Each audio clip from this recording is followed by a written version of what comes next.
Ladies and gentlemen, a happy Halloween. Welcome to the famed Orpheum Theater in downtown Los Angeles. Tonight we come here to celebrate the 61st anniversary of the death of a man who not only changed the face of magic, but elevated the profession of questionable origin to an art form through showmanship, ingenuity, and bravado. Tonight, on the anniversary of his death, we bring together a group of stellar magicians who come here to pay tribute to the unique, magical talent of the man. And later on tonight, for the first time on live television, we will conduct a seance to reach the spirit of the great Houdini, the gap Houdini said he would try to bridge. So, in keeping with the spirit of the evening, let me start out with a trick of my own. If you will watch very carefully as I clap my hands together 3 times, 1, 2, 3.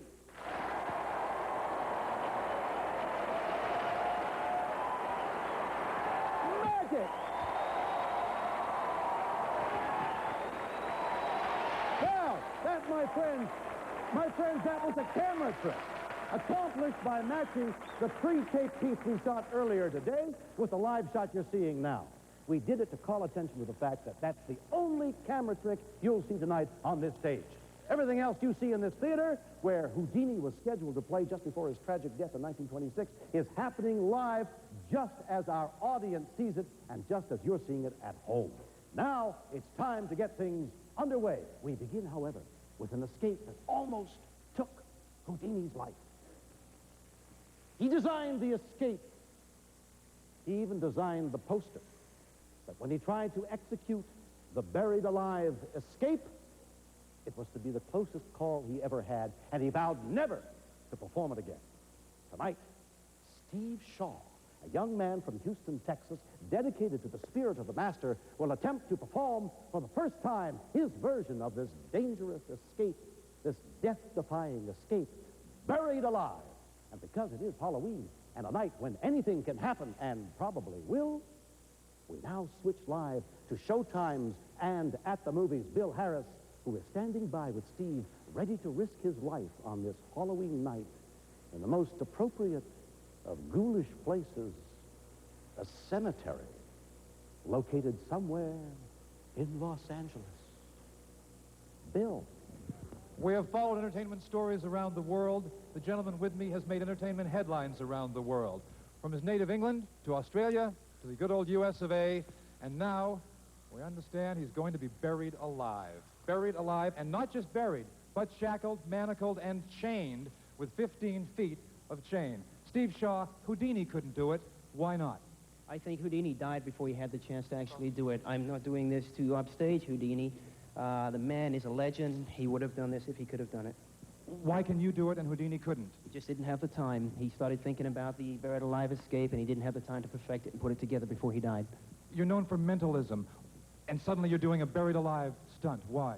Because as a mentalist, I'm usually buried alive for up to 4 days at a time, and I was asked if I could escape, and I will try that. I do it mostly with my mind, the concentration that it's going to take for me to get out. Can it be done after 24 hours of rain on this earth? Well, we're going to find out. That I've never tried before. In fact, I've never actually been buried alive and dug my way out before. And you will be digging yourself up. Will you shoot right through the earth? How do you do this? No, I won't. I'm going to tunnel my way up sideways and tunnel my way up sideways back up the other way. We're going to lay plastic out, and that lets me know exactly how far I'm going to go. Down. Now, and as you see, he goes into a completely clear lucite coffin. Not just a lucite coffin, but one with steel. And we're adding to that 3 hasps, and 3 master padlocks are on the coffin weighing 175 pounds, Steve Shaw weighing 150, more than 300 pounds being lowered now into a burial pit, 9 feet by 7 feet by 4 feet. To the side, you see the earth that was cleared earlier in the day and on which the rain has been falling all day long.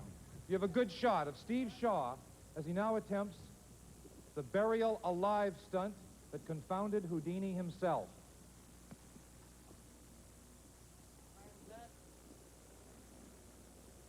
Eight men,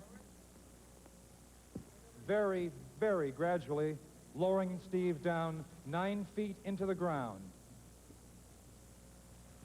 where he has hit. No, he's not. He's in. Is he down? Careful of the light. He's still going down. He's at the bottom. He's at the bottom. And now over 300 cubic feet of earth will be shoveled onto that lucite coffin. Gentlemen, are you ready? And so it begins.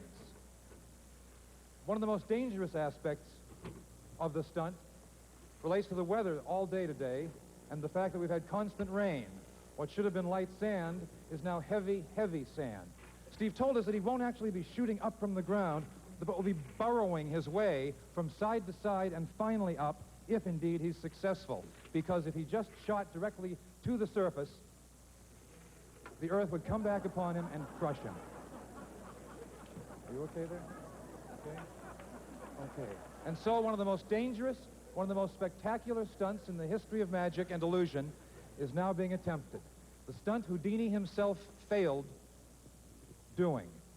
Only time can tell if we'll succeed. Time and Steve Shaw's talents and energies.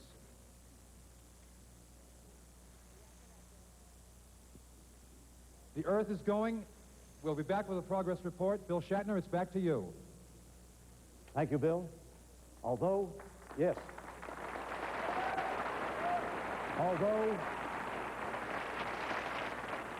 this may start a whole underground movement for this kind of trick, we caution you at home not to try it. We'll check back with you over the course of the program to see just how you're doing, Bill. And I guess we can look at it this way. If it doesn't work out, why, at least you don't have to move or change wardrobe. When we come back, you'll meet an amazing group of people whose passion in life is the study of the great Houdini. And you'll see for yourself why Houdini's metamorphosis illusion remains today, 86 years after it was first performed, as one of magic's greatest illusions.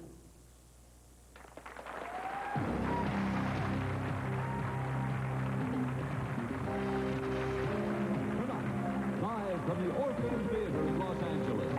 Before we meet our next guest, let's take a brief but important look at the humble beginnings of Harry Houdini, the man who would come to change the world.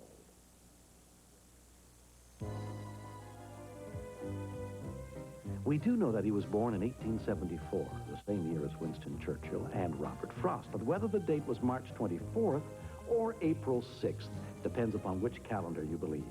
And though Houdini himself claimed Appleton, Wisconsin as his birthplace, there is now reason to believe that he was actually born in Europe and brought here as a baby by his rabbi father, Samuel Weiss. As a child, young Eric Weiss showed no particular interest in magic, but his first attraction toward performing seems to have been when his parents set up a trapeze and bar set in his backyard. Eric would spend hours at these, and it wasn't long before he was putting on shows for the neighborhood kids, charging admission. Eric ran away from home at the age of 12, spent a year on the road with tent shows and small traveling circuses, and then rejoined his family when he learned his father had moved to New York. It's here where Eric Weiss leaves off and Harry Houdini begins at the Garment District Sweatshop where he met an early friend, Jack Heyman. It was with Jack that he found the book of the famed French magician, Robert Houdin, that led him to his new name.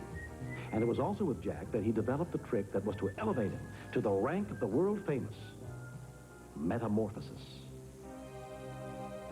To perform the illusion, we are pleased to have with us two-time winners of the Stage Magicians of the Year Award and the team credited by the Encyclopedia of Magic as performing the world's fastest metamorphosis. Welcome, please, the Pendragons.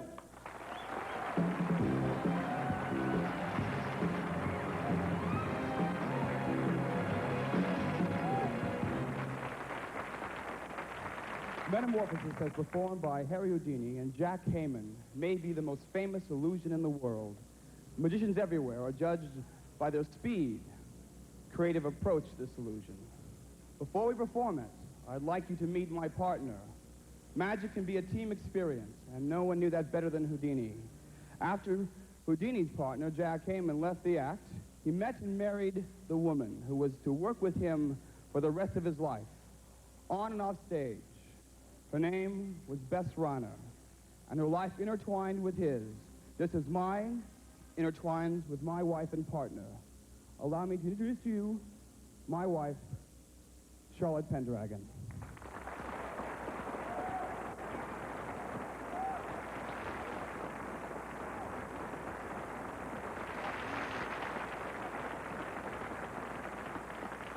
Tonight, in honor of Harry Houdini, we have chosen to perform for you his metamorphosis, exactly as he and Bess did it over 80 years ago.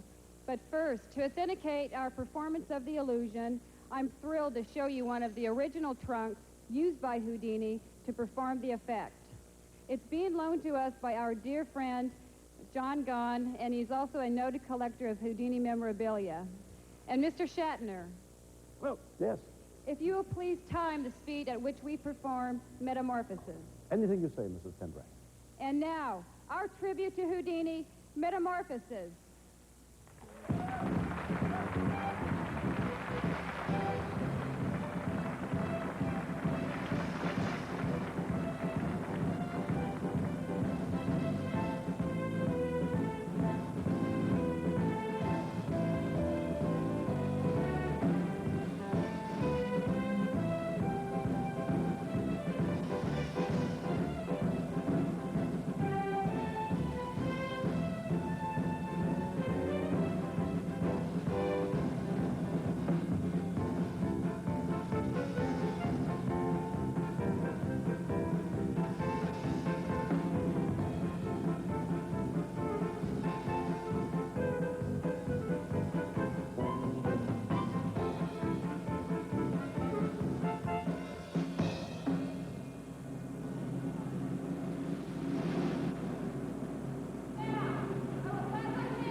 And now he'll release his wife.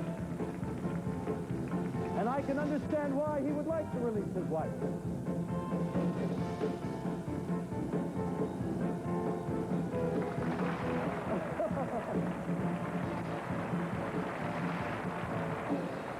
Ladies and gentlemen, the Pendragons. The Pendragons. Yeah, the music that accompanied them for this illusion was also the music used by Houdini to perform it 80 years ago. Someone who wasn't there 80 years ago but is with us here tonight, leading our Orpheum Theater Orchestra, Mr. Michael Melvoin.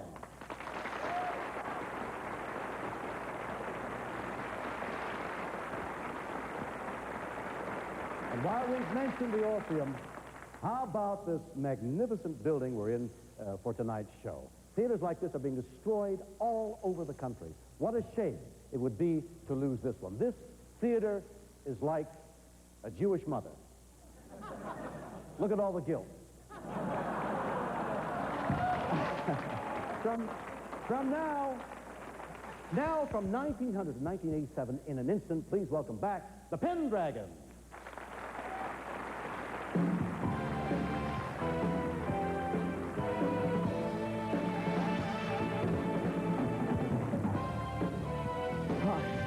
And now the Pendragons proudly present our version of magic's classic illusion, Metamorphosis, attempting to do it 4 seconds faster than it took Harry and Bess to do over 80 years ago. Mr. Shatner, if you're ready. I'm ready. All right. I want you to start the clock when Charlotte drops the curtain over the trunk. You got it. All right.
got her trunks!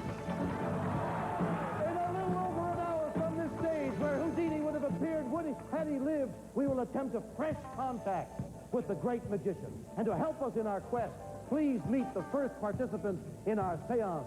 She is Houdini's niece because Houdini and Bess had no children. She was like a daughter to them. And she often stayed at their New York house and was even called on stage from time to time as a child to be introduced by them. She has brought with her an object, the purpose of which is known only to Houdini. And that object, along with others from each of our other participants, will be placed on the seance table to form a strong bond to send a message to Houdini. Please welcome Mrs. Marie Hinson Blood.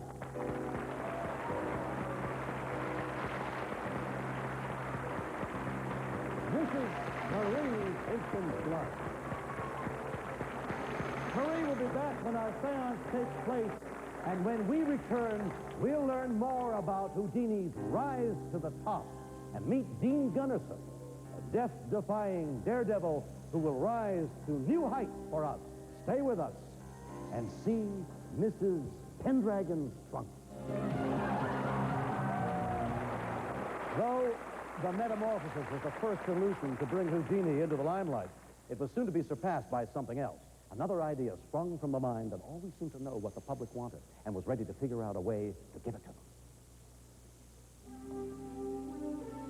It was after his first flush of success in America that Harry and Bess left for England, a still somewhat unknown but confident couple of youngsters, set on finding success abroad and returning to the U.S. as conquering heroes. But the bookings were sparse, and as good as Metamorphosis and their other handcuff escapes they were, they didn't seem enough to ignite the conservative English audience. But when Houdini issued a challenge to Scotland Yard that he could escape any cuffs they could put him in, that was the beginning.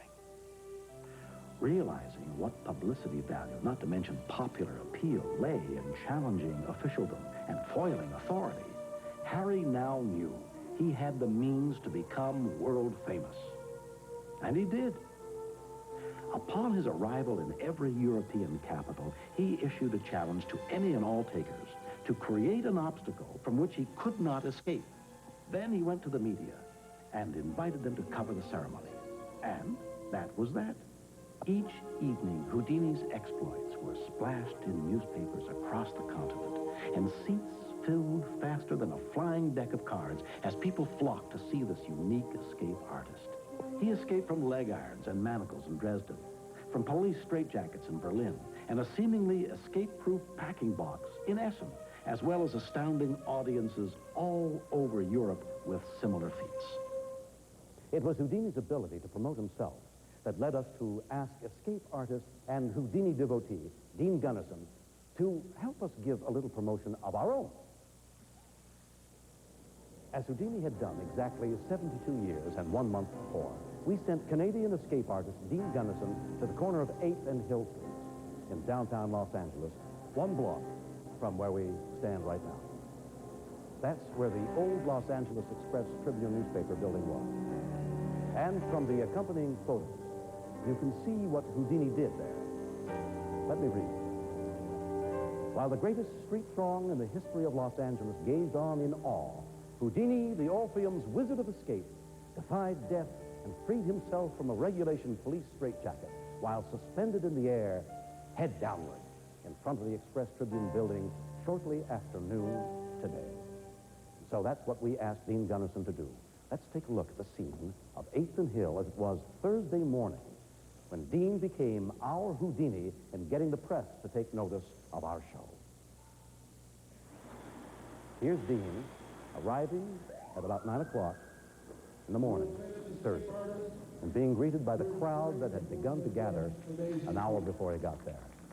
We had hoped for a good turnout, but even we were surprised by the crowd and the great press turnout that greeted Dean. After talking with the press for a moment, Dean began to strip for action. Here you see him stripping for action. He's being put into leg shackles by his friend and guru, two magicians, the world over, the Amazing Randi. Needless to say, the accuracy of the placement of these leg shackles And all of the support equipment that Dean is using is critical to his survival. There is a barefoot being shackled.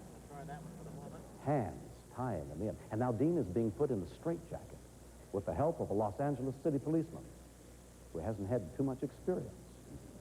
And this is no ordinary straitjacket. Unlike normal jackets, this one was designed with additional cinches in the back and an extra long pair of sleeves and a crotch strap that is virtually impossible to remove. And then, does Dean plan to escape from this formidable piece of apparel?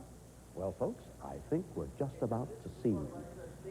His feet are now secured in the special brace. Dean is being lifted into position with the help of a motorized crane. There he is, being lifted by several men and a motorized crane that rests at the top of this Los Angeles landmark. And now he starts to go up, slowly moving higher and higher, but very slowly, above the LA streets, till he's almost 70 feet above the traffic.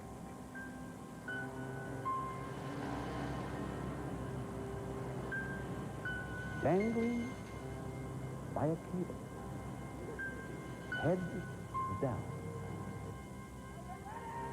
I think he's waiting for a signal to begin. Yes, he's got it, and he's off. While Dean is not trying to best Houdini's record for escaping today, the danger that faces all men in this position is evident. While Dean struggles to escape from the straitjacket, the blood is rushing to his head, and after an unspecified time, but certainly under 5 minutes, will make him lose consciousness. Don't think that Dean's not aware of that as he struggles to free himself from his bonds. He's making some headway now. Headway. He's just about gotten his arms free. He's got them free, but he's not out of danger yet. Getting those cinches in the back undone is no small matter. And time is ticking away. And it looks like he's just about, he is just about,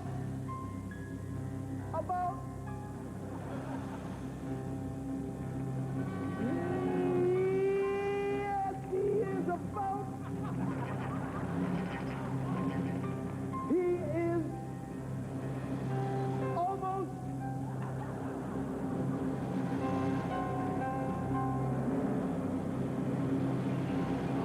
look at that. He's free. He is free.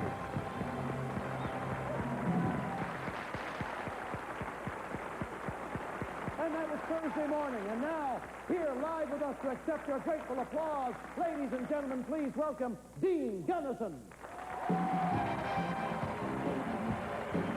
Congratulations. Wonderful. Dean, tell us what your feelings were like up there as your life hung in the balance above that building. Well, it was a very painful experience, but I had a good view of L.A. And it wasn't smoggy. Anyway, Dean, in the tradition of Houdini, we'd like to ask one more thing of you before you leave us tonight. Now, we told Dean that there might be a little surprise for him, and there is. Ladies and gentlemen, another participant in our seance tonight. Dean, are you ready to accept the Halloween challenge? Mr. Radner, please, would you come out? Ladies and gentlemen, Mr. Radner, another participant in our seance tonight, Mr. Sidney Radner. Thank you. Sidney. Dean. Thank you. Dean, as you know, Houdini accepted all other comers to test him with cuffs from which he could not escape.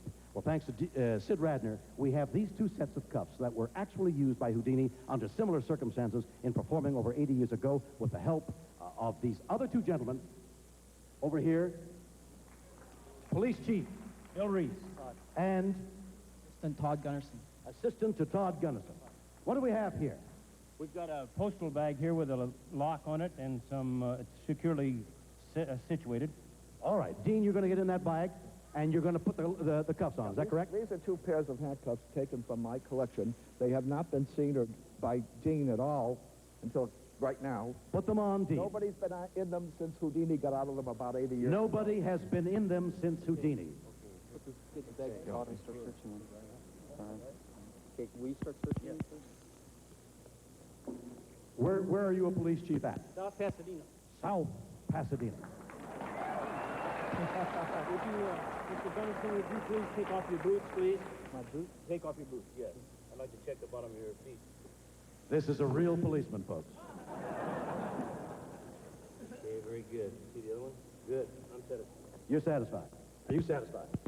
Well, in the spirit of Houdini, we are trying this, but one important thing I'd like to mention, that nobody has escaped from these handcuffs since Harry Houdini. They are, in fact, real handcuffs. So if by chance, if I do not make this particular escape, I hope you respect me for giving it a shot. I am going to try. I don't know. We will respect you. Good luck. Into the post box. Into the post bag. This bag is from? Canada. Of course. You have checked the bag? I checked the bag thoroughly. It has no gimmicks in it. By the way, no one has escaped from me in 26 years either. South Pasadena. What's he doing, Chief? He's locking it. He's beginning to wind the chain around to form a chain. A secure lock here. Mr. Radner, do you verify everything that's happened? Absolutely accurate. He is in, and he isn't going to get out too easily. Assistant, do you verify everything? Yes, I do. And he's the assistant. How are you doing in there, Dean? Well, I haven't started yet. He hasn't started yet. It's a live show, Dean. You better start.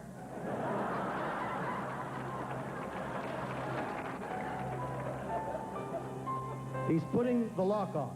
Right, it looks like he's going to fasten it securely, but I'm going to check it just the same. It's on secure. It's on securely. I have the keys in my pocket. The keys are in his pocket. Go ahead, Dean. You're on. Strange things are happening in the bag. Maybe it's dead mail. I don't know. Assistant, are you all right? Yes, I am. Are you perplexed? Yes, I am. Chief, what's happening? I don't know. He seems to be rolling around on the floor. He seems to be...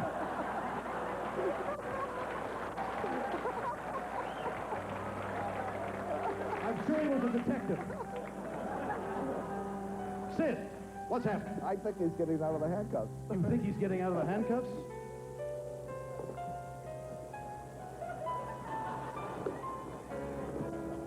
This is a strange shape coming towards me. I've seen things like this on Star Trek.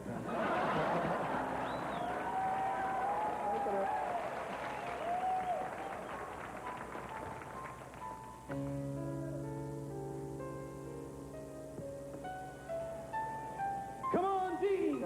Let's hear it for Dean. Gonna make it. Come on, Dean!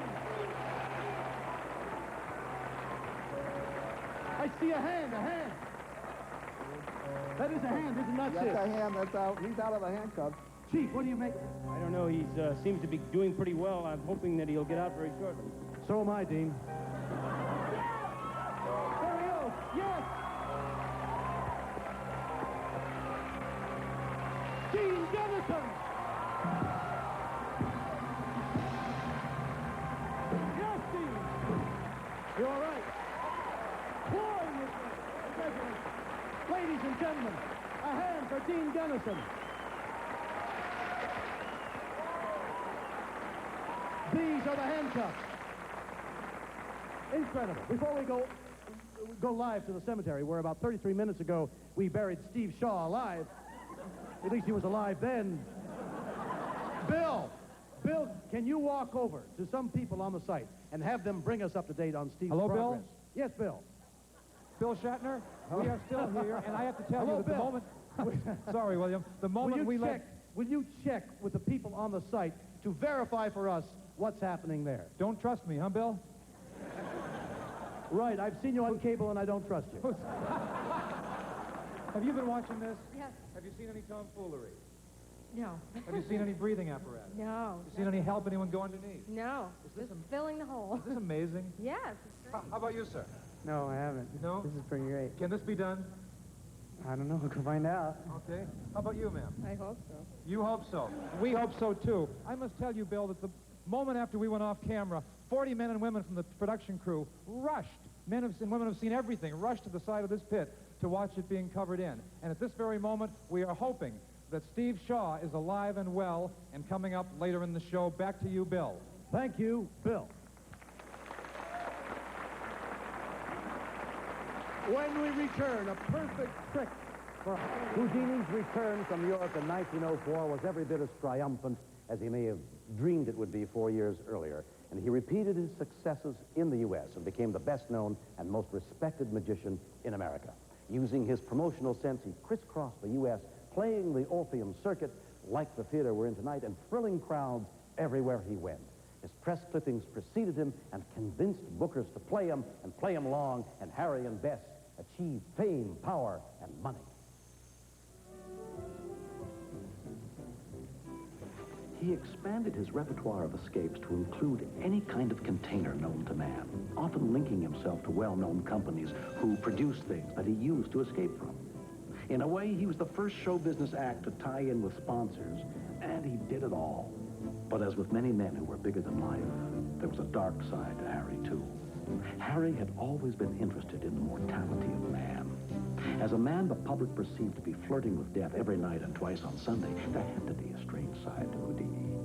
And it was to exhibit itself in a compelling manner as of July 17, 1913, the date of the death of Harry's mother, Cecilia Weiss. If Houdini and Bess enjoyed a close relationship, it was nothing compared to the devotion that he had for his mother. It was she to whom he displayed the trappings of his success, showering her with gifts and trying to erase forever the poverty in which she had dwelt for so many years. And so when she died, it was a crushing blow to the man for whom giving was such pleasure. His grief, which for a time threatened to destroy his career, gave way to a resolve to contact her in the beyond. Maybe it was because she died before he had a chance to say goodbye, but whatever it was, Harry became consumed with talking to her beyond the grave. He went back to work, toured for a while, then went to Hollywood to make films, but never got over his need to make peace with his mother. He made a series of attempts to contact her, none of which worked, a fact which turned him from a hopeful believer into a bitter skeptic. One of his early attempts included a study of the famed Davenport brothers, a pair of onstage mediums who were very popular in the late 1800s. Their act consisted of the use of a spirit cabinet, a device which seemed to guarantee an honest communication with the beyond. Though the secrets of the Davenport brothers may have died with them, the tradition of the spirit cabinet passed on from generation to generation. In Houdini's time, a similar device was used by the great magician Willard.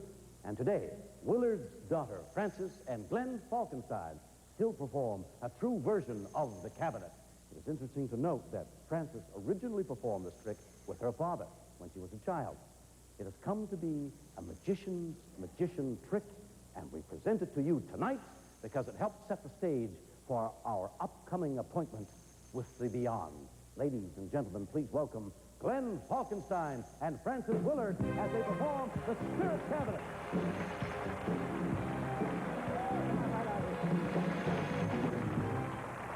Look at that. Thank you.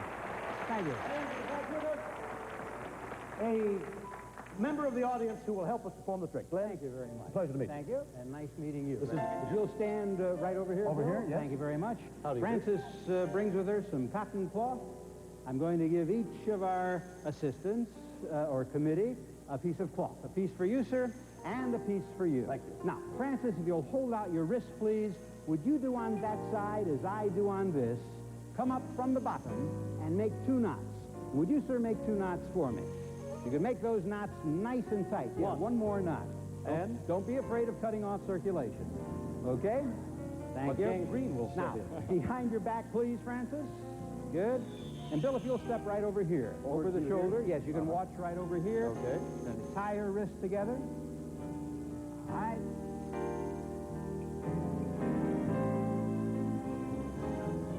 Now, I've got some loose ends that I'm going to snip away. I want our committee to be able to see the knots at all times.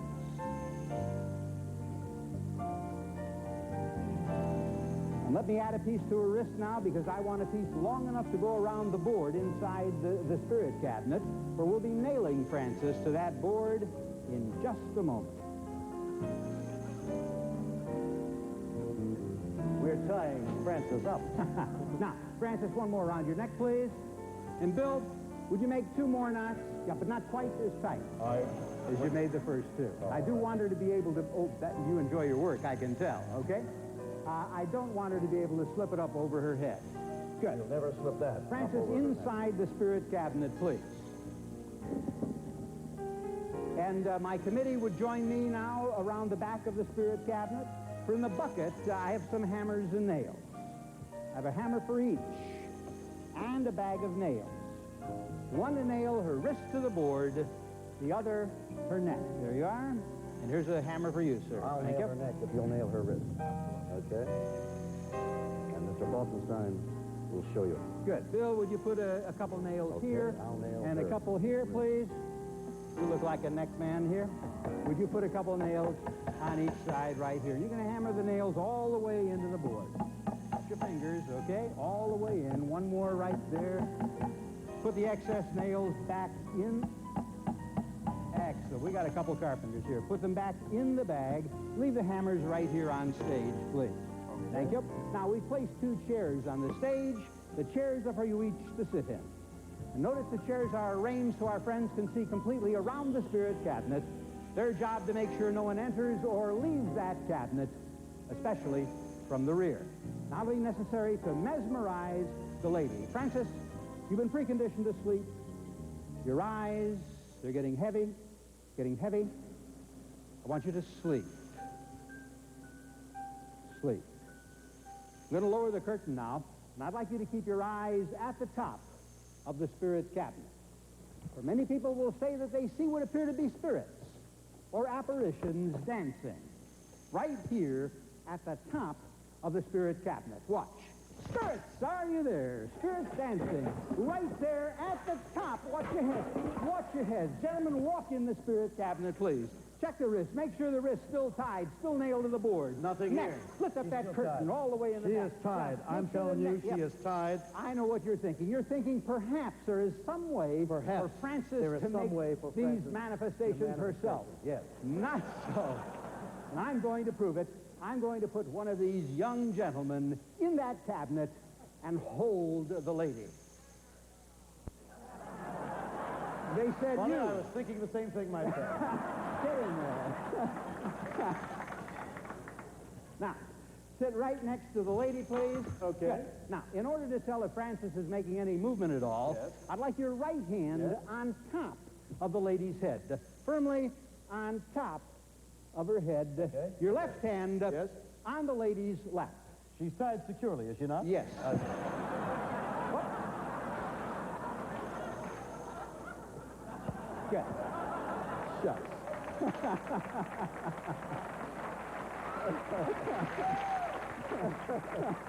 Well, they know it's a family show. What are you going to do? Are you nervous? Am I nervous? Yes. Yes. Trembling with excitement. I better put a blindfold on him. I just happen to have a blindfold in this bucket.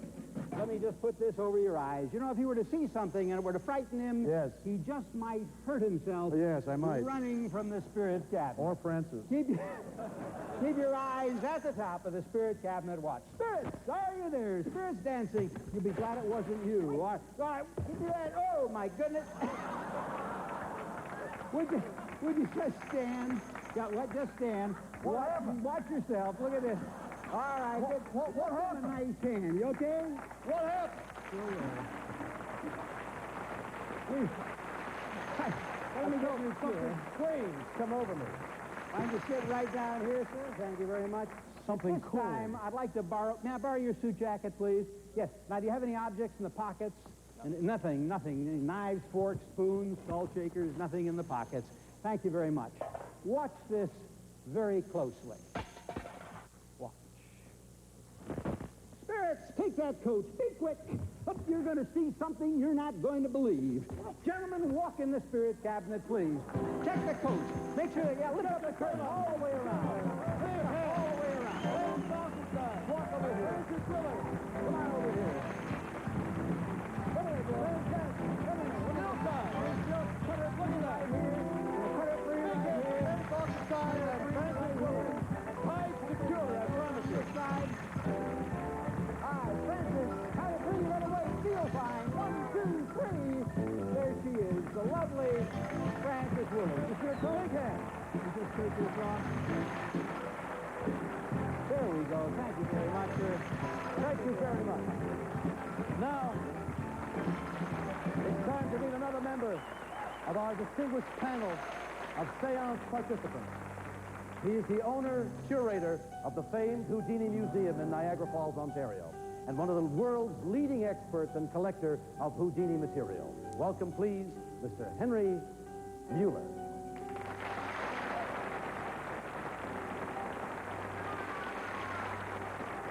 When we return, one of Houdini's most mystifying escapes, and we will check on the progress of our buried escape artist, Steve Shaw. Stay with us. Now it's time to check in on Steve Shaw, where we buried him some 55 minutes ago. Let's go there now and see what progress he's made, if any.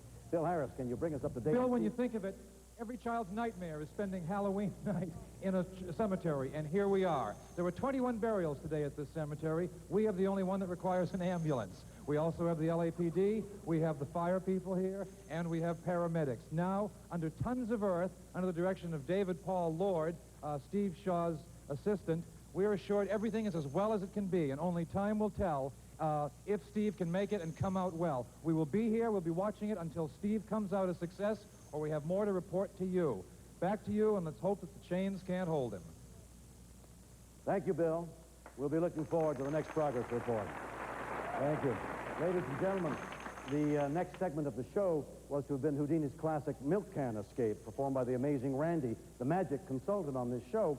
Earlier today, during our dress rehearsal, Randi was injured doing this escape, and folks, this is live television. And up until 15 minutes ago, Randi was in the hospital where his condition was diagnosed as a compound fracture of the vertebrae. I mean, this is for real. The trooper that he is, he released himself from the hospital with instructions that he be brought back to the theater, not to perform his escape, but to be here for the show. You know him as the great debunker of seers and psychics, whose book, The Faith Healers, was just published. But tonight, he's got some very special words for us. Ladies and gentlemen, please welcome the Amazing Randi.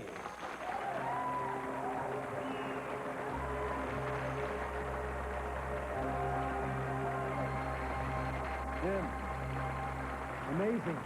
Yes, well, This is not the position you hoped to be in when we started the show. no, I had hardly expected to meet this crowd in the theater and across America from a stretcher.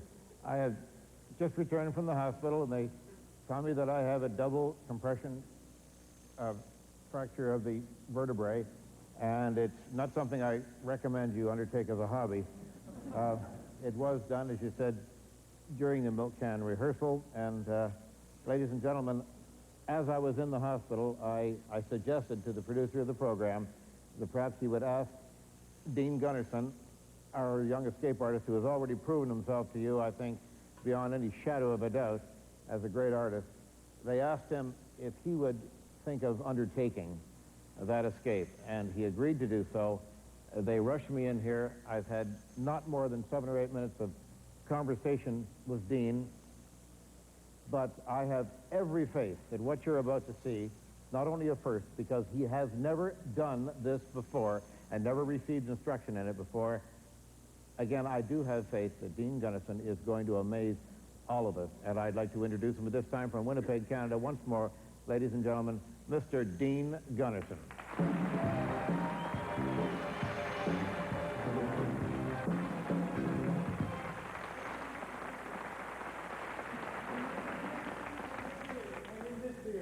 The show must go on. Dean Gunnarson.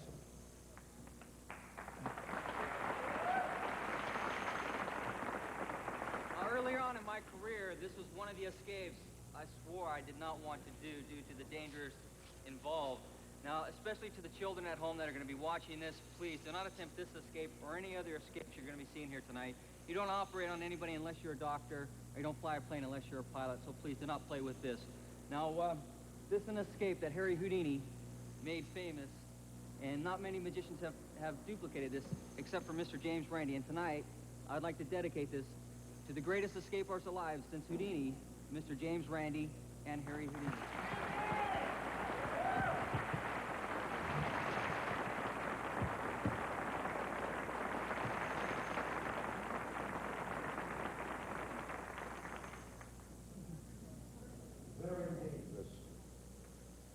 If you knew the trick, it would be dangerous not to know it.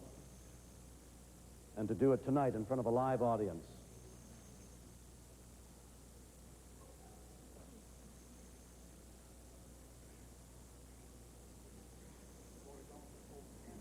The water is almost as cold as Canada, he said.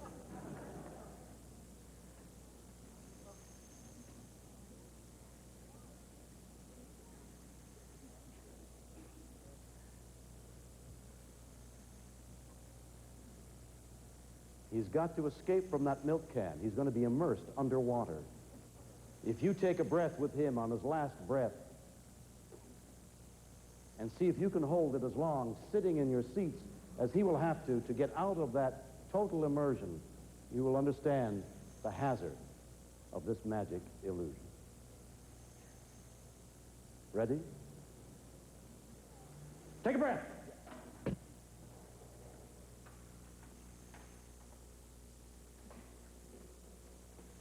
You will verify those locks, said Radner. Bring it in. Now, 14 seconds.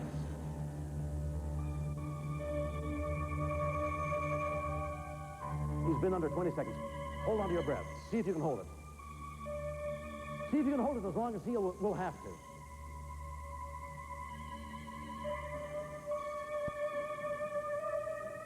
Look at Amazing Randi. Look at him. His face contorted in pain. 40 seconds. Can this young man from Canada, heir to the magic throne, perform this trick?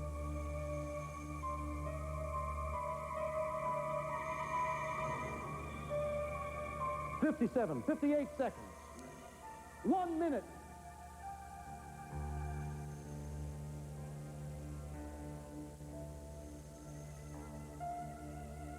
One minute and 10 seconds. I've taken 3 breaths.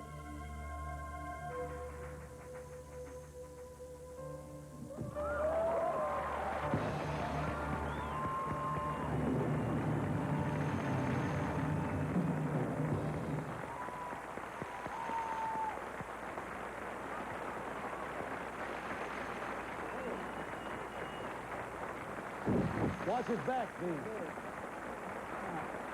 The next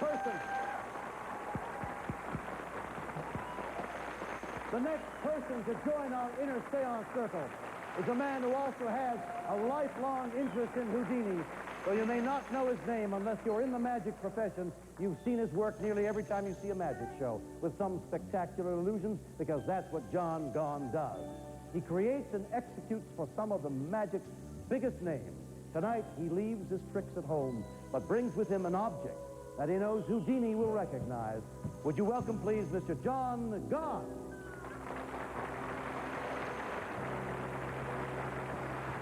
When we return, the remarkable Penn and Teller, and a look at some more controversy in the life of America's greatest magician, Harry Houdini. Please stay with us. It was Houdini's desire to perfect Buried Alive, which he never would, that led him to perhaps his most exciting illusion, the packing box escape.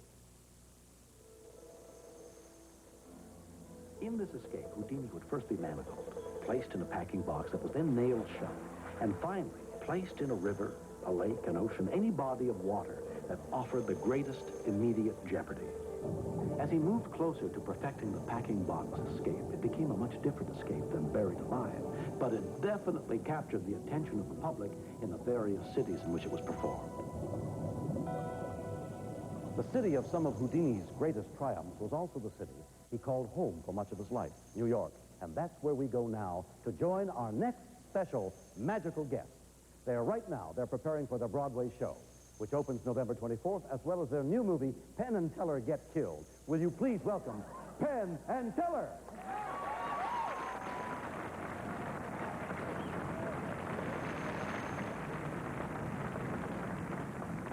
Hey, I sure hope Bill Shatner narrates our footage after we're dead.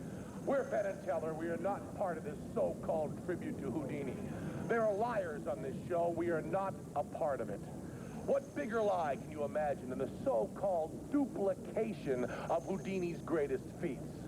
The Pendragons are trying to convince you that by doing the same trick 4 seconds quicker, they are paying homage to Houdini's memory. This is not tribute. This is one-upmanship. Lies, lies, lies, lies, lies, and we will not be part of it. The only reason we allowed our names to be used in this special is because someone had to give Houdini's point of view against this posse of fibbers. We knew Houdini. He was our friend. We admired him, and he often referred to himself as Penn and Teller's biggest fan. When Houdini died, he left all his equipment and apparatus to us. But you know Bess, yap, yap, yap, yap, yap, till we finally gave the equipment to her. For the one thing she couldn't wrench from our deserving hands was the friendship we had with Hare, as we called him. And if there's one thing we learned over our 30 years of friendship with the great Harry Houdini, it's that he never wanted anyone to duplicate his miracles. He also was the one that suggested that Teller keep his mouth shut if we really wanted to make any money. We are wearing 2 of the actual straitjackets that Houdini wore. Teller is wearing one from the early part of his career, and I'm wearing one from right after he gained 60 pounds to play the part of a washed-up prize fighter in a Scorsese film. As you can see, these jackets are buckled tightly across our back. There's a crotch strap running between our legs, stopping us from sliding them off over our heads and making our trousers fit in a more attractive way. Only the king of escapes could liberate himself from these bonds. How you doing, Teller? I haven't got a clue either. Mark, let us out, would you please? Yeah, do me first. Wow. I would have never got that up. Yeah. Damn, Houdini was good. Don't take our word for it. We're in New York, Halloween. Let's see what the people have to say. Well, don't want to go with the clown. How about you? Come over here, please, sir. Yeah, come on in. Come on in. Come on, right in here. Saturday Night Live? No, it's not Saturday Night Live. Have you heard of Houdini? Yeah, I saw him at the Garden with LL Cool and Run DMC. Yeah, I saw One Love. Oh, no, not that Houdini, the old dead one. The magician. You mean the Tony Curtis guy, right? Yeah. He drowned or something, right? No. Do you think that Houdini's escapes were hard? I guess so. There's probably a trick to it, right? What's your name? I'm Pat. This is my girlfriend, Rhonda. Nice to meet you, Rhonda. Would you go right over there, please? Thank you. Would you examine this packing crate for me, please, Pat? Right down here? Yeah, just check it out. What am I looking for? I don't know, gimmicks, trickery, trap doors. Go ahead, bang on it. Check it out. It seems okay to me, but what the hell do I know, right? Okay, well, how about these handcuffs? They seem okay to you? Ow. They're fine. Now, could you, they seem all right to you? Yeah. Could you get out of those? No, I work in vintage clothing. I'm not a magician. No. Look, is this going to take long? I got a Halloween party I want to go to. No, it won't take long at all, Pat. Could you get out of these leg irons? No, I can't even get out of the damn handcuffs. How am I going to get out of the leg irons? Well, let's check them for pick. Make sure the do-rag's okay. No picks on him, no picks it. His ears are okay. Check below the waist, would you please, Tyler?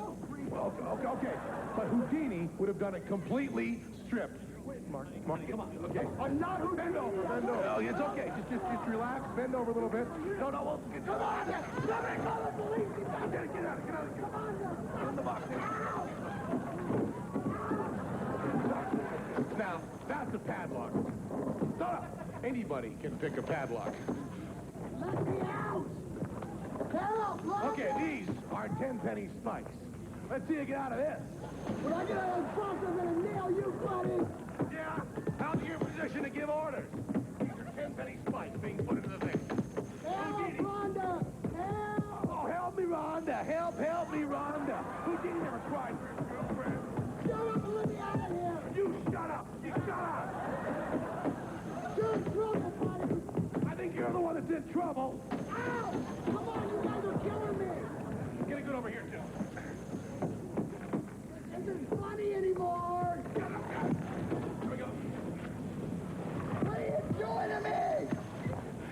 Houdini actually ever did a flaming box escape, but he could have. Oh, no, where's the trick? He'll go out as soon as it hits the water.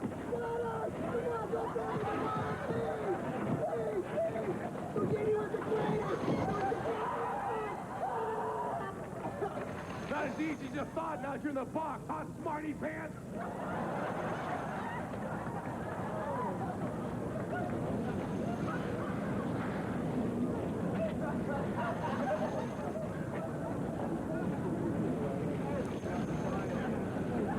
I don't want to get saccharine, but when I look out at that Statue of Liberty, I think about what a great nation this is, where a man born in Budapest can come to this country and be accepted as a friend and a hero. Yeah, Houdini would have been out by now.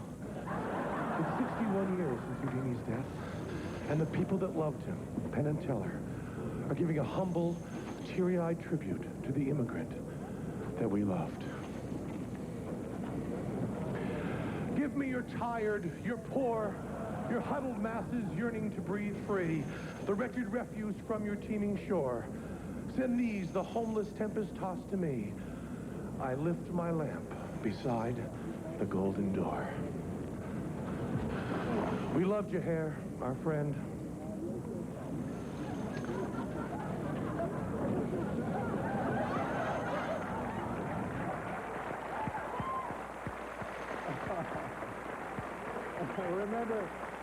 Remember, kids at home, don't try this. You'd be better off looking for Mrs. Pendragon's trunks.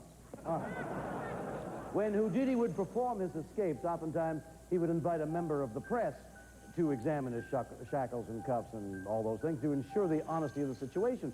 Tonight, to our distinguished seance circle, we are pleased to invite reporter Todd Everett of the Los Angeles Herald-Examiner. Todd?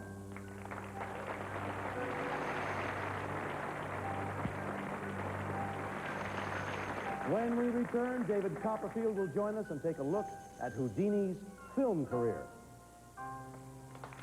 It didn't end with him. Over the history of magic, there have been those rare personalities who have transcended their time to become benchmarks against whom others are compared. The next gentleman has performed such legendary feats as walking through the Great Wall of China, escaping from Alcatraz, and making the Statue of Liberty disappear.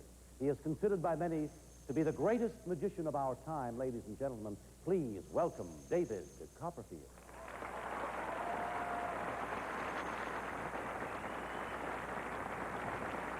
Good evening. I'm sorry I can't be with you tonight live in Los Angeles. There's no other place I'd rather be than participating in this homage to one of magic's greatest names. I did want to add my personal feelings to this evening about an aspect of Houdini's career which is often underemphasized. And that's his role in the early days of film. Houdini's understanding of showmanship has been addressed here tonight, but there was something else that made him great. He had an uncanny ability to take advantage of any situation and make it work for him. And in the early 20th century, which was marked by the introduction of the greatest entertainment invention to come on the scene to that date, it was Houdini who foresaw how millions could share in his magic at one time, in 1,000 different places. It's due to the complete film record of his exploits that exists to this day that we're fortunate enough to be able to relive the genius of Houdini. And when we see the sheer physicality that Harry used in his act, it becomes even more amazing to realize that he was well into his 40s when these films were being made. Harry's first film venture, a 15-episode serial entitled The Master Mystery, may have been the best. Not only was it a box-office success, but a whole new generation of Houdini fans were able to see the master performing no less than one major escape per episode, not to mention such superhuman feats as dispatching 6 villains every week, as well as defeating the movie's first robot in the final episode. His next 2 pictures, The Grim Game and Terror Island, were made for famous players, soon to become Paramount. Neither was memorable, except for a rather spectacular accidental mid-air plane crash that was written into the script and became the film's most exciting sequence. Unfortunately, or fortunately for Harry, a double was used, and he was denied another brush with death. His last 2 films were made for his own company and lead us to understand the multi-talented nature of Houdini. As writer, director, editor, camera supervisor, etc., he created one of early film's most exciting action sequences, a wild trip down and over Niagara Falls. But the film also revealed the tragic flaws in Houdini's acting. A man capable of great action, but painfully weak in the acting department. Whether it was the lack of applause from a live audience or the lack of superstardom that led to Harry's disillusion with the movie, we don't know. But we do know this. Thanks to the heritage left to us on film, we have a better picture of the man who's had a profound influence on the world of magic, and most likely, always will.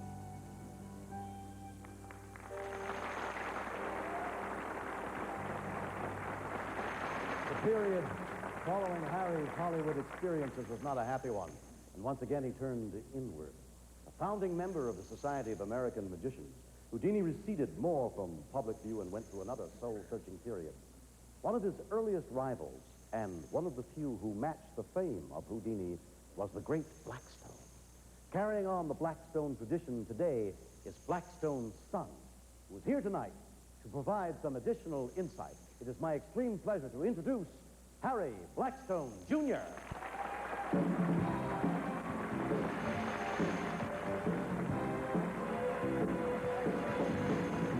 Thank you, Bill. Pleasure. You know, one of the features of Houdini's act in the latter part of his career was the exposure of fraudulent mediums. And almost as big a headliner in vaudeville as Houdini was the great stage medium Anna Eva Faye. Now, when Houdini visited her after her retirement, she confessed that she was a complete agnostic in regard to spirit phenomenon. One of the features in Anna Eva Faye's act was the spirit handkerchief. And as a boy, my father saw her perform it. And later he developed his own version of the illusion and has remained a feature throughout his career. I'd like to recreate that for you, if I may borrow your pocket handkerchief. The fact that it's been used shouldn't disturb you at all. That's all right. It is a pocket handkerchief. And the question before us is, when is a knot not a knot? The answer? Well, who cares, really? Would you tie these ends together? Just do it quickly, if you would. Tie the ends, make a real knot out of it, because you see, a handkerchief, like many inanimate objects, can be imbued with spirit, and it will untie itself. Just like how I tied that.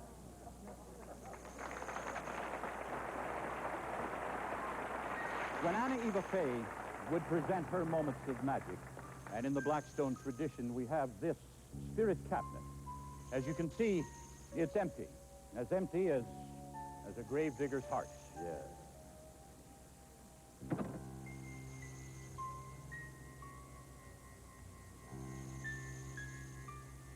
What?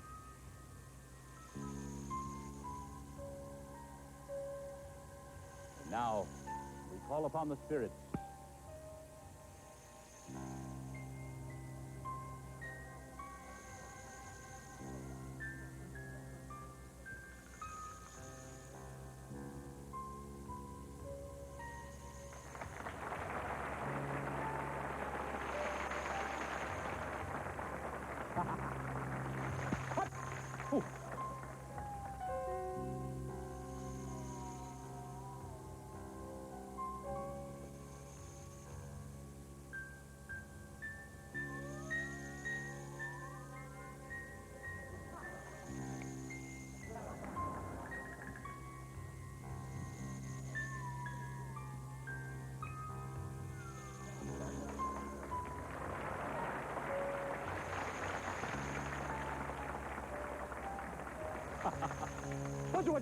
What?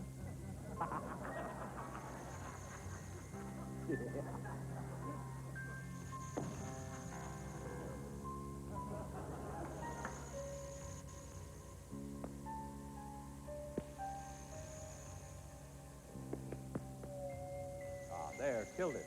You know something? When you kill a spirit, the first thing you've got to...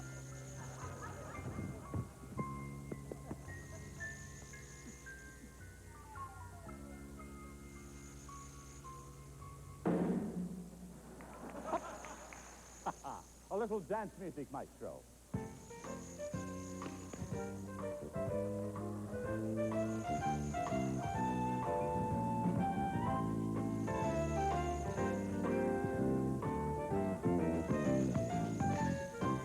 And there it is. Thank you. And I return this to you, sir, not at all.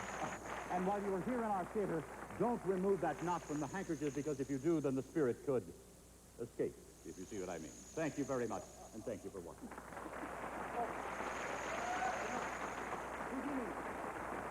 Houdini created many great illusions, but there have been illusions that have come on since the time of his creation, which I think have taken the place of those great escapes performed by the late Houdini. In 1974 or 75, I performed for the first time this moment of escape created by Andre Cole. It involves these 24 solid steel spikes and this bed, which we refer to as the bed of death. If you were to place an individual upon this bed and then allow that individual to be there and this table to drop, it could indeed do rather permanent damage to that individual, I would say. And that's just a demonstration of the sort of thing that is sometimes used. Mr. Shatner, could you help us raise the end of this? And we'll, wait, can one of the stagehands, could you help me a moment? Here, that's fine. Right here, would you help me lift this up, please? Right up. Oh, way up. Right up high. This weighs how much? Approximately 200 pounds. I have 199 pounds of it. There. Now that you have seen that that is the way that this sort of thing will indeed work, Mr. Shatner, may I invite you to lie down upon this table for a moment? Me Yes, there. please. Come right over here. Please go where no man has ever gone before. If you would.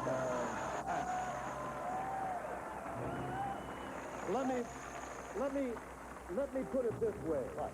No way am I going there. Well, we need somebody, perhaps are you busy? Yeah, gentleman here that you helped me on there before. Would you step right over here? It can indeed be done, if you wouldn't mind, just standing here for a moment. I'm just going to demonstrate, if it were going to be done, we would do this by means of hypnosis. And that quickly an individual can indeed be hypnotized. And now, I wonder if you would do me the favor of watching as we chain this young man down upon the table with these solid steel case-hardened locks and solid steel chains, which would preclude him running away too quickly before we had the chance just to demonstrate if we were to do this. That's solid there. That's solid there. And that is solid there. All right. Just that way. Now, just for the moment, because although this is Halloween, we're going to close this up, if you would, please. Close the sides on it there, and the back and the side, and there. And then if the individual were, of course, behind this in a manner like this, we, of course, would have him right here upon the table. And then, as we do so, with this, Mr. Shatner, may I ask your help for just a moment? If you please, could you just hold this right here for me, if you would, sir? Hold on. And then, oh, my word! Oh! Oh! Wake up! Are you all right?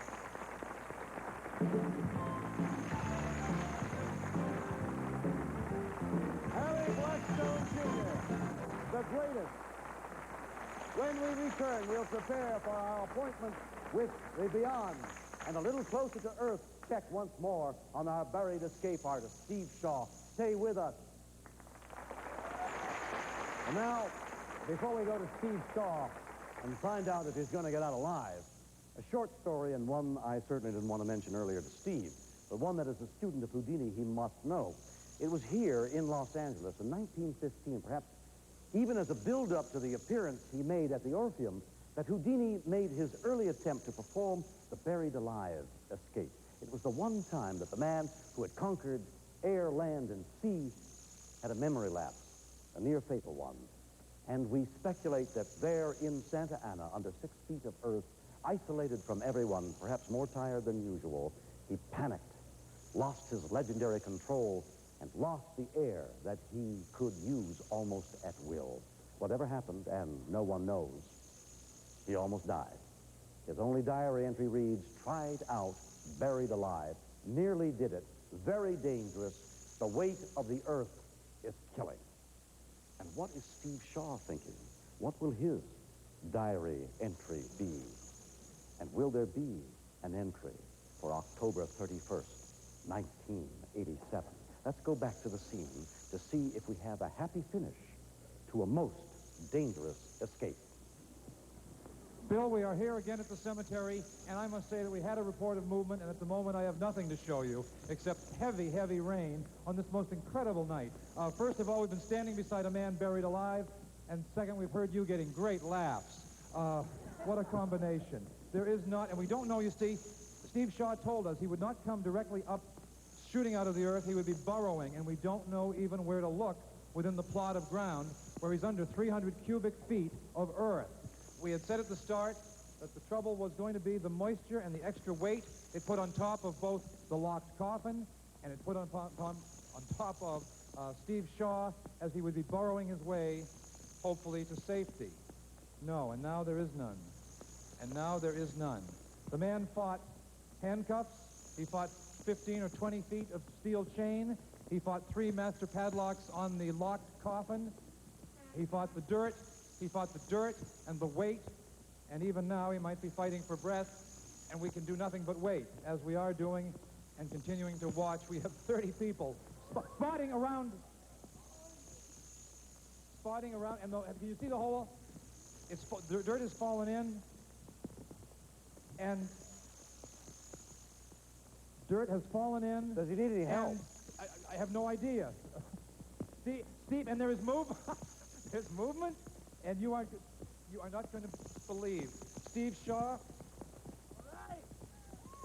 Come on, Steve. Steve, with his assistant. Don't go too close, Bill. There could be a cave-in. I'm told not to get close, okay? David Paul Lord, his assistant, saying he's doing it. It's happening. Thank you. We see his head. We see his shoulders. We see dirt cascading around him. And he's just trying to make that last push as dirt continues to cascade around him. But we see his face. He is breathing regular air. And there's a hand.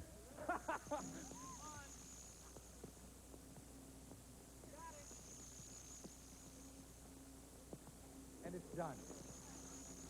Where Houdini failed being buried alive, Steve Shaw succeeds. He's done it. He's done it. Are you...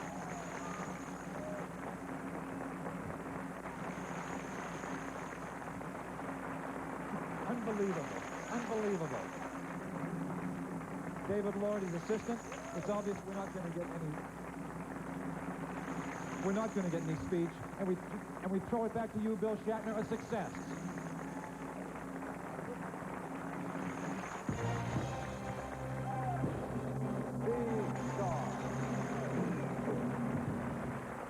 What a show. We can put him next to the Amazing Randi and have 2 people in the hospital at the same time. Coming up next, we attempt to contact the master himself. 61 years to the night he died. You won't want to miss it.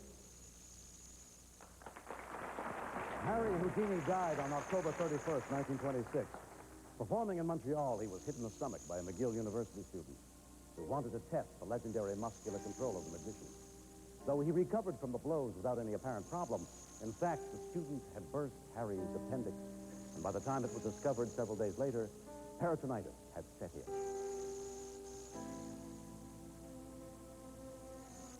The doctors all agreed that it was fatal, that his body was filled with gangrene, and it was only a matter of hours.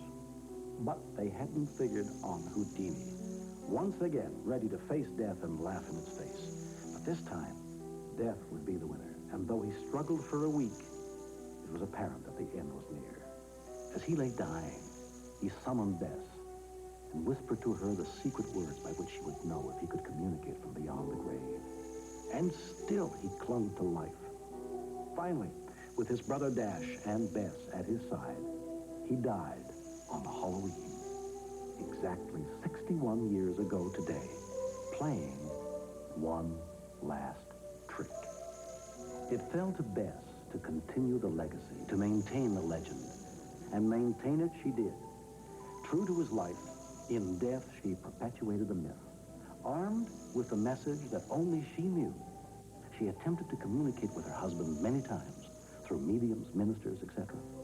A well-documented incident involving Reverend Arthur Ford, who seemed to have two key words, Rosabelle, believe, occurred. But Bess recanted that Ford had gotten the message from Harry and sent Ford away, unsuccessful, like the others.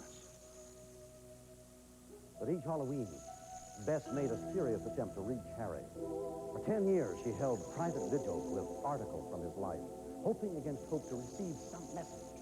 Finally, in 1936, here in Los Angeles, she held her final seance.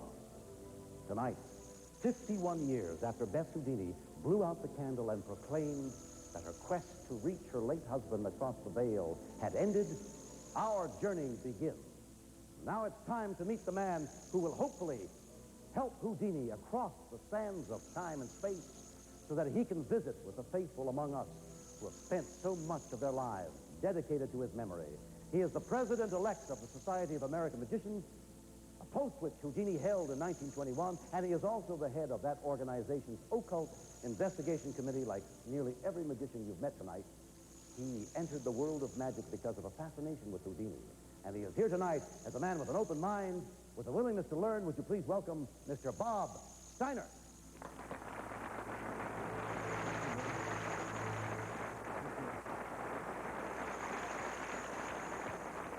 The two basic questions that have remained unanswered since time began are the questions of life and death. Prophets, seers, psychics, fortune tellers, and other myriad names have been attributed to people who claim to have knowledge of the beyond. And in our day, we speak of channeling and out-of-body experiences as if they were new concepts. Harry Houdini had a standing offer of $10,000 for anything psychic or paranormal which he could not reproduce. On this very day, October 31, 1987, a similar offer exists and has remained unclaimed for 19 years. James Randi, who appeared on this show, has offered a reward of $10,000 to anyone who can produce anything that cannot be explained by normal circumstances. Tonight, we are gathered together to make yet another attempt to reach Harry Houdini, that master of escapology, that compassionate human being who is wherever people go when they pass beyond the grave. We would first like to state the parameters of this occasion. It could not be better stated than was done by Edward Saint, trusted friend and advisor to Harry and Bess Houdini, in the seance conducted on Halloween night, 1936, the 10th anniversary of the death of Harry Houdini. This opening segment is quoted with permission and with only slight revision. Ladies and gentlemen, in this cathedral-like atmosphere tonight, I wish to remind you that this is a most solemn occasion for the close friends that have gathered here.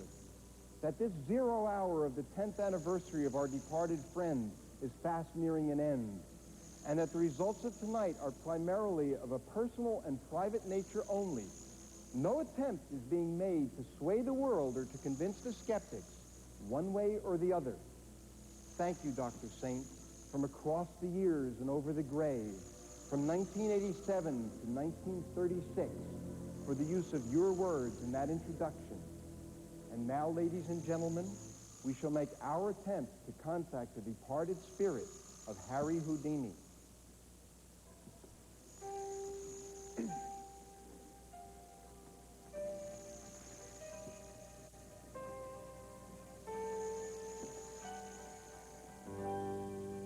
Ladies and gentlemen, are you ready? Oh, spirits from the world beyond the grave, we are trying to communicate with Harry Houdini. Please, we earnestly request, let this message get through to Harry Houdini. Oh, Harry Houdini, can you hear us from this side of the grave? We have gathered here to attempt to communicate with you. There is so much that to be learned by those of us in the world. If you could just send us a sign, a word, a message, ring the bell, open the handcuffs, anything, Harry Houdini, just to let us know that there is a link between the living and those who may be living beyond the grave. Oh, most illustrious Harry Houdini, past national president of the Society of American Magicians, for which you served for so many years, we are pleased to report that the Society is doing well. We have fostered an expanded interest in the art of magic. The Society has grown and prospered. Gathered about this table are John Gahn. A very personal item of Houdini. This small scrapbook was put together after his mother's death in 1913. And as we know, it was her death that triggered his interest in spiritualism. Henry Mueller. I'm Henry Mueller. I'm the curator of the Houdini Magical Hall of Fame in Niagara Falls, Ontario, Canada. And I've brought with me the secret message. The message which Houdini will bring back if he comes back. Being the escapologist he was, he claimed that if anybody could come back, it would be he. I have in this envelope a letter from Sir Arthur Conan Doyle, and Houdini circled 10 words in this envelope. And those 10 words, plus 10 words which I have in my pocket all the time as a code, will be the words that Harry Houdini would bring back if he were to come back. Marie Blood. I have a book from Houdini when he was a little boy. His brother Hernan gave it to him as a Christmas present, and he inscribed it saying that was given to him. And it's the only thing that he had left of the years of long, long ago, and he treasured it. And he signed it by putting his Harry Houdini stage name and his regular name of Eric Weiss. Now this is a very unusual combination. He very rarely did this, but it's a very personal book. Sidney Radner. I have in my hands the official Houdini seance handcuffs. This is a unique pair of handcuffs which Houdini had, and in turn gave them to his brother and told him that if he came back and didn't use a code, came back in a physical way, he would open these handcuffs. I have also in this envelope a very interesting document from the date of February 27, 1897, a date in which Houdini did something very unique and very interesting. Also at this table are Todd Everett, reporter for the Los Angeles Herald-Examiner, and William Shatner. One of the thrills of my life is holding Todd Everett's hand.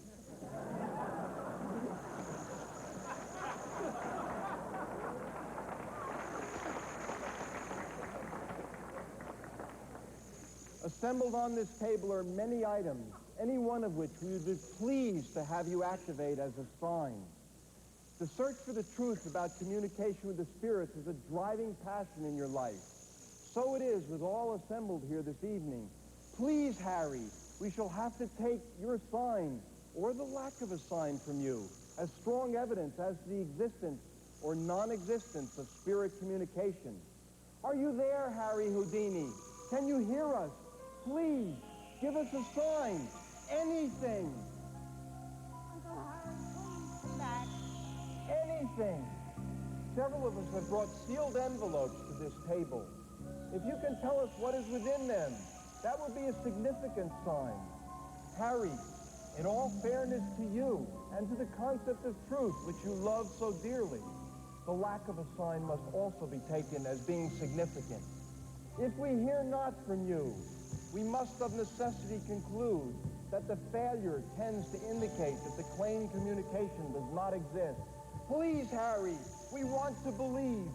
Nothing would bring us greater joy than to gather here and receive a valid sign from the late and respected Harry Houdini. I personally have a secret wish, which I confess to you. For the past decade, I've been haunted by a burning question. As I recall, and I was very young at the time I was told, my grandfather, Max Steiner, was from Hungary. He died while I was yet too young to have the information to ask the question. Your beloved late mother, Cecilia Steiner, was born with that name, a name she proudly wore until the day she happily married your father, Meyer Samuel Weiss, in their native land. As you can see, as of this moment, Houdini has not made his presence felt. But to be fair to the master, we want to give him a little more time. So while Bob Steiner continues to try and make contact, our sponsor. So the 61st year passes and still no word from Houdini. I know that we all hope and think that someday he will make his appearance, but those of you around the table who tried so hard, John Gahn, Do you think Harry Houdini will ever come back? Well, this was a special moment, but no, I really don't think so. You think not? No. Henry Mueller. If Harry Houdini ever were to come back, I think he would have come back tonight in front of all these millions of people. Certainly he wouldn't come back to somebody in his dream. I don't think he'll ever come back. Marie Blood, that name alone should do something.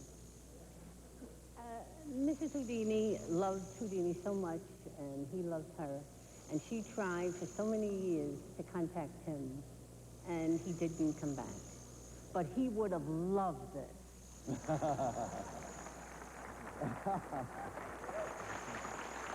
Bob Steiner, what's your feeling?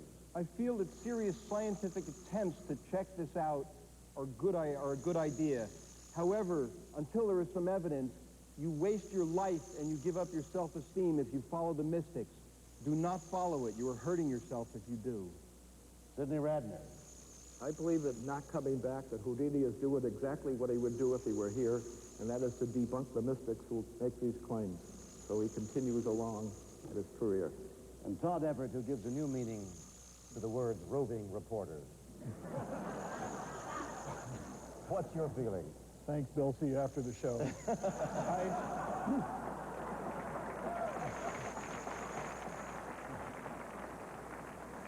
I'm afraid I came in fairly skeptical about this whole proposition, but like everybody in the room, I'm sure hoping that he would come, because how often does a reporter have an opportunity for this sort of a scoop? Well, how often doesn't a reporter have an opportunity? Not very often, but I hope next year we try for Elvis. Well, the next...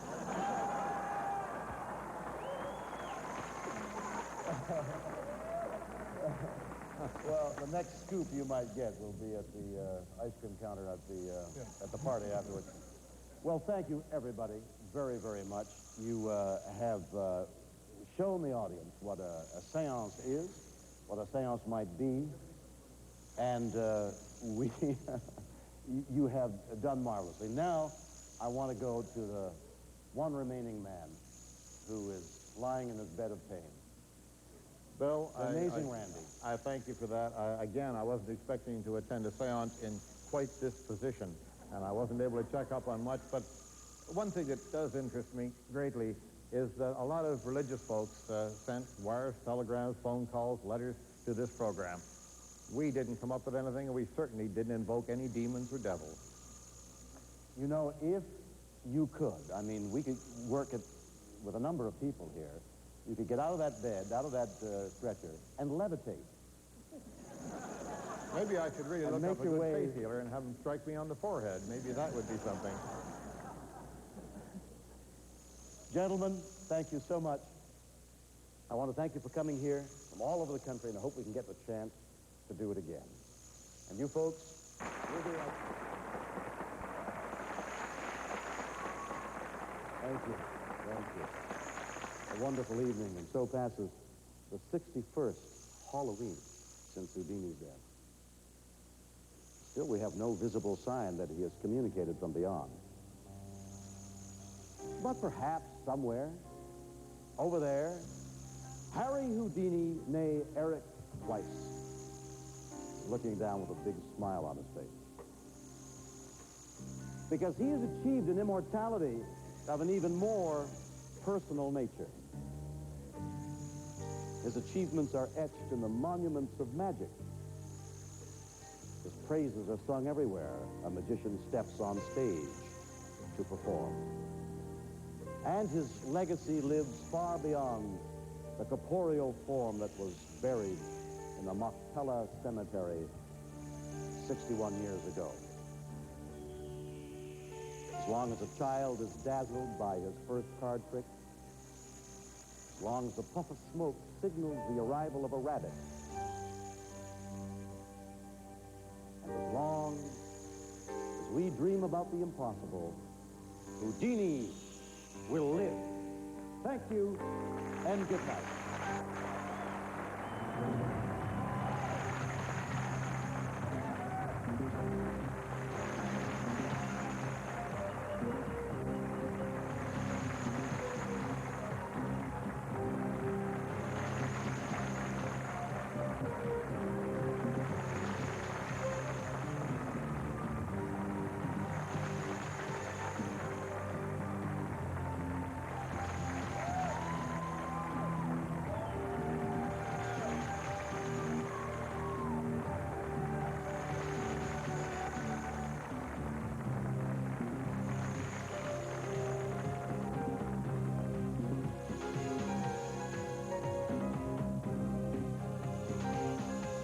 All next week, Channel 5 brings you Brat Pack Week, beginning Monday with The Blue Lagoon, starring Brooke Shields and Christopher Atkins.